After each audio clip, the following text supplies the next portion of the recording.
Ya estamos de regreso. Usted sabe que esta madrugada, el viernes, un joven de 27 años, supuestamente vinculado a grupos anarquistas y Ocupa, murió a causa de la explosión de una bomba que transportaba en su mochila. Según antecedentes policiales, el joven estaba siendo buscado en relación a la serie de atentados explosivos ocurridos en la región metropolitana. Ahora vamos a conversar sobre el fenómeno de los grupos denominados Ocupa con el sociólogo de la Universidad de Chile, Claudio Duarte. Claudio, muchas gracias por estar con nosotros en CNN Hola, Chile. Muchas gracias por la invitación.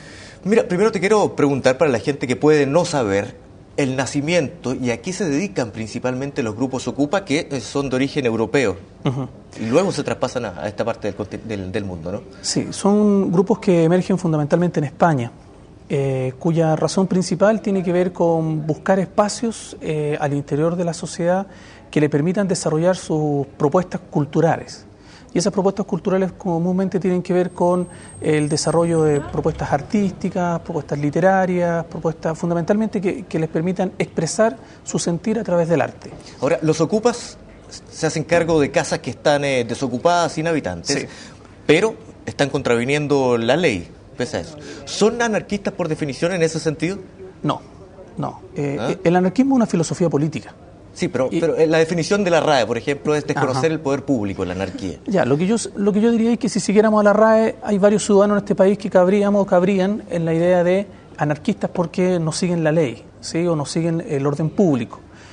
Sin embargo, hay algunos muchachos en la Ocupa que se declaran de la filosofía política anarquista, pero no, la Ocupa por esencia y por principio no es anarquista. ¿Es un fenómeno común que se declaren anarquistas muchos muchachos dentro del No necesariamente, fenómeno Ocupa? No necesariamente, porque los fenómenos Ocupa se vinculan y se articulan de manera variada, dinámica, decenas y cientos de jóvenes y de personas adultas también, que van a participar a los talleres, a las distintas actividades que en las casas Ocupa se desarrollan.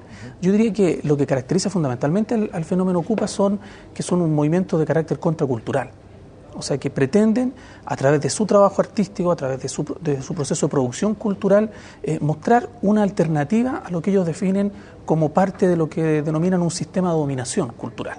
¿Sí? Por eso entonces tú encuentras casas Ocupa que tienen 30, 40, 50 experiencias de talleres.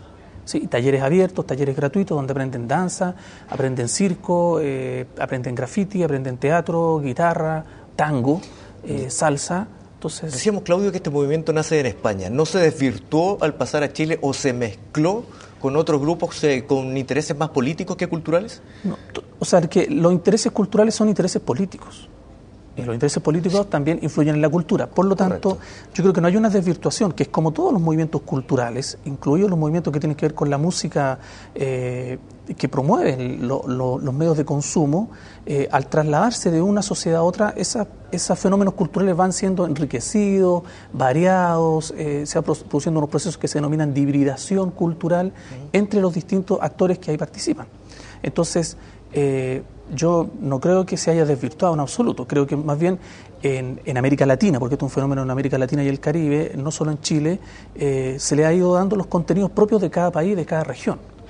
Ahora, Claudio, hoy cuando se producen los allanamientos de carabineros, en una de las casas, por lo menos en Santo Domingo, se recibe con pedradas no solamente a los carabineros, también a la prensa, y se ensalza el nombre, hay gritos de Mauricio Morales, que es el joven de 27 años que murió a causa de la explosión de la bomba que llevaba en la mochila, donde se lo reconoce como un referente. ¿Eso no te hace ver que por lo menos esa casa completa estaba así participando de un movimiento anarquista? ¿O tenía la filosofía anarquista? O sea, pero no sé si podamos decir, Claudio, que esto sea la casa completa. ¿Ya? O sea, yo lo que insisto en esto es que hay que hacer distinciones. Muchos jóvenes dentro de esa casa. Muchos jóvenes o pocos jóvenes, no sé, habría que mirar con detalle. Lo que yo creo que hay que hacer distinciones. Es posible que haya algunos de esos jóvenes que sean anarquistas, y algunos de esos jóvenes anarquistas utilizan la violencia como medio de hacer política. Pero de ahí a asumir que todos los Ocupas son anarquistas y luego que todos los anarquistas son violentos, yo creo que es una asimilación que hacemos muy rápido en la conversación común en nuestro país. Y a veces los medios de comunicación producen esa rápida asimilación, y por eso el malestar y la molestia que estos jóvenes le expresan a la presencia de los medios de comunicación en su casa, y la presencia de la fuerza pública también les molesta. Entonces yo diría que hay que ir más despacio, que hay que hacer distinciones. No necesariamente los Ocupas son anarquistas, no necesariamente los anarquistas son violentos, ¿sí? Entonces habría que ver, porque el discurso que ellos plantean, yo creo que hay que mirar, es que las investigaciones que nosotros hemos hecho nos muestran que las jóvenes y los jóvenes tienen un discurso que cuestiona la violencia ejercida en la sociedad, en distintos ámbitos.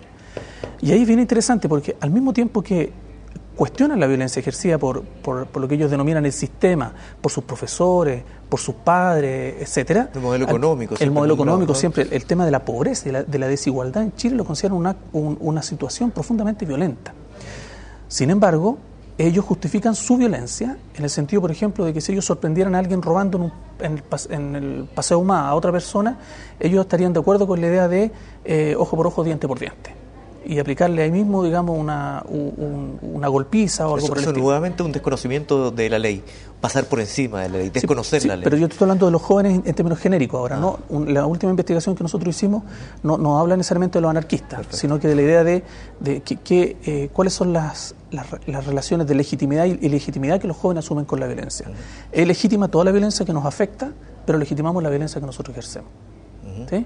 Entonces, ahí hay una matriz que es muy de la sociedad en la que nosotros vivimos, porque la autoridad pública deslegitima esta violencia que estos jóvenes ejercerían, pero al mismo tiempo les aplica sistemáticamente violencia, material o simbólica.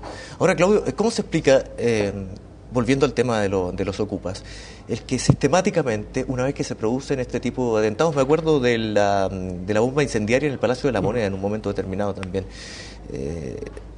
siempre se llega o se establecen nexos con grupos ocupas? De hecho, este joven estaba siendo investigado ya, según lo que ha señalado Carabineros, por lo menos. Mira, yo creo que el caso de hoy día es distinto a los anteriores, porque el de hoy día pareciera, por lo que indican ahí, que estaría vinculado a Casa Ocupa. Sin embargo, me parece a mí que en hechos anteriores lo que se ha producido aquí es el efecto que genera la estigmatización. Como el estigma producido dice joven violento, y joven violento por lo tanto anarquista, y anarquista por lo tanto ocupa, entonces los que están encargados de hacer estas investigaciones caen en los lugares de los ocupas. ¿Sí? Sin embargo, la vez anterior, por ejemplo, a propósito de lo que tú señalas, de esta bomba molotov en la ventana de la Moneda, a los jóvenes que, voy a usar un término chileno, se les cargó, digamos, se les responsabilizó. Finalmente lo que había en su casa Ocupa no tenía nada que ver con bombas molotov ni nada por el estilo. Eso fue un caso anterior que llevaban, los tenían en las mochilas. Fue claro, diferente al de la... Claro, pero bueno, es la misma. Es la misma. Entonces, no puede ser que, por ejemplo, cuando se habla de delincuencia en jóvenes, comúnmente lo que aparece inmediatamente es la imagen del joven moreno, de pelo chuzo, ¿sí? Pómulos altos, medio achinados, zapatillas, pantalón ancho, no sé qué, que es el estigma del joven de sector empobrecido, ¿sí? O sea, durante un tiempo había propaganda en la televisión para prevenir, ese era el objetivo supuesto de la propaganda. Pero aquí estamos hablando de un perfil absolutamente distinto al del joven empobrecido, que podría ser considerado en algunas crónicas policiales como el fleite. Aquí estamos hablando de un joven diferente, con intereses culturales, como tú decías, sí, y por lo tanto políticos. Sí. Pero mi lógica, o sea, lo que yo te quiero plantear es cómo funciona la idea de la estigmatización. Sí, o sea, cuando se producen los estigmas, ya dejas de ver al sujeto. Lo que te interesa ahora, mira el contenido de la noticia hoy día, apela a su condición de anarquista, a su condición de ocupa, a los tatuajes que tenía en el cuerpo, como si eso explicara algo. O sea, si tú tienes un tatuaje en tu cuerpo, habla de tu identidad, pero eso no explica necesariamente la situación del sujeto. Entonces, a partir de un tatuaje que dice sin Dios ni ley, parece que era que decía el tatuaje, algo apelaba a Dios, ¿sí? Una negación de Dios. Entonces, en una de las notas que yo leí en alguna internet, ya hablaban de satanismo. Entonces, con ese tipo de construcciones, lo que reforzamos es el problema que tenemos en nuestra sociedad, que no sabemos qué hacer con los jóvenes.